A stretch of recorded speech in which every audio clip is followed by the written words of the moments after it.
Okay, what's up guys? This is my review for the Lamzu Thorn. I want to start with showing you the box.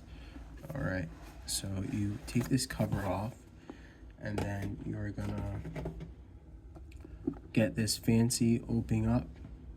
There's a compartment right here. All the extra stuff comes in there.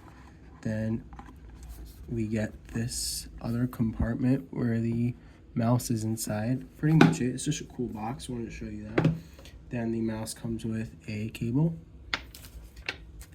a bag with grips and extra feet, some other stuff, and a nice little pouch. That's pretty much it for what comes in the box. But we also do have, I have it right here, a 2.4 gigahertz receiver and this thing to hold it. But in terms of shape, this is a Ergo shape. It's not like a crazy Ergo like a, let's say, Razer Basilisk or even like a Pulsar V3. It's a pretty decent Ergo shape. It's more of an Ergo than a Zeopin Z2, but it's a good shape for palm or claw for medium, maybe slightly large hands. The sensor is a PAW 3395 with optical switches. I'm not exactly sure what switch it is.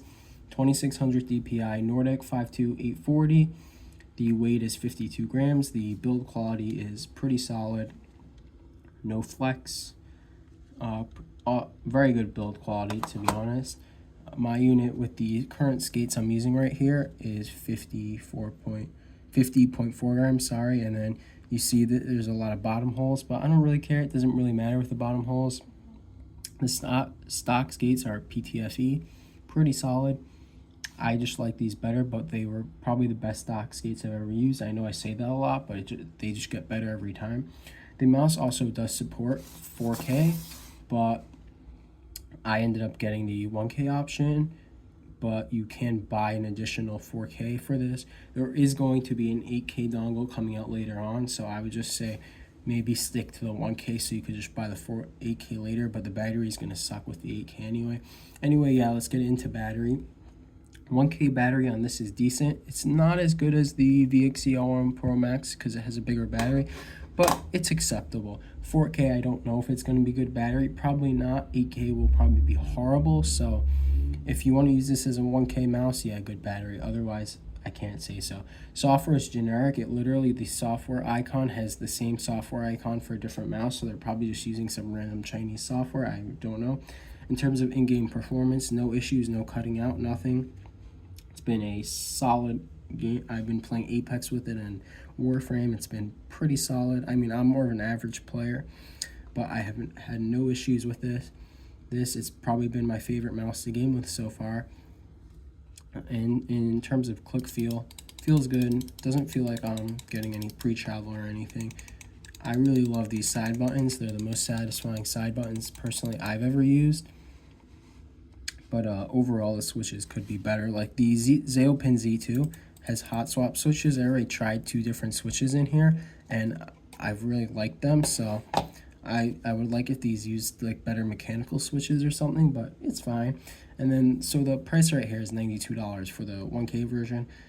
It is $99 for the 4K version, $14 for an additional 4K dongle. I'm gonna guess that the 8K dongle will probably cost around 20-25 bucks, but who knows. And then I just have 2 issues with this mouse.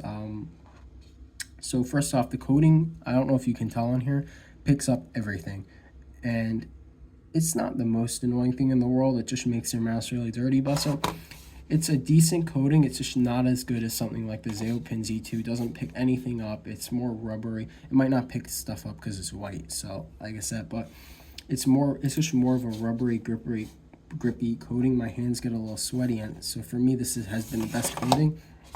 But overall, the coating on the Thorn, it's fine. It's nothing special, but it's acceptable. I wouldn't say it's bad. It's just not the best. But a really big issue on this mouse that's been really annoying me is the scroll wheel. In game, the scroll wheel's fine, but it really depends on how you grip this mouse. I grip it like this, but the problem is more for me when I'm not in game. I hold the mouse more like this. The scroll wheel is way too short. It's too low down. and it's just too small. So I always hit the back right here, and it just pisses me off for some reason. I don't know if it's just like a me thing, but it just annoys me when I'm trying to scroll, keep on hitting this point right on the mouse. It's really up to you if that bothers you. If you always palm grip, you're not going to have this problem. It's more for people who like aggressive claw that are going to have this problem, or maybe when you're not gaming, you'll have this problem. I think they should just either push the scroll wheel slightly up more, or it just needs to be bigger. But other than that, those issues I just mentioned, there aren't really any other issues with this mouse. You might not like it because you might not want bottom holes. You might not like the shape. I also forgot to mention there's like a DPI light there. It's not going to do anything right now because the mouse is off. But overall, this mouse is good. It has good glide. It has good performance. It's a good build. It's only 92 bucks. Well, 92 bucks is a lot, so I don't know why I said only, but it's a fair price at 92 to or $100 for the 4K model. I don't think I could recommend the 4K model because I don't think the battery life would be good. So, but I could definitely recommend the 1K model if you want an ergo shape. It's a good ergo shape for claw or palm for large hands, and it's honestly a solid gaming mouse. But that's pretty much it. I recommend this mouse, and yeah, see ya.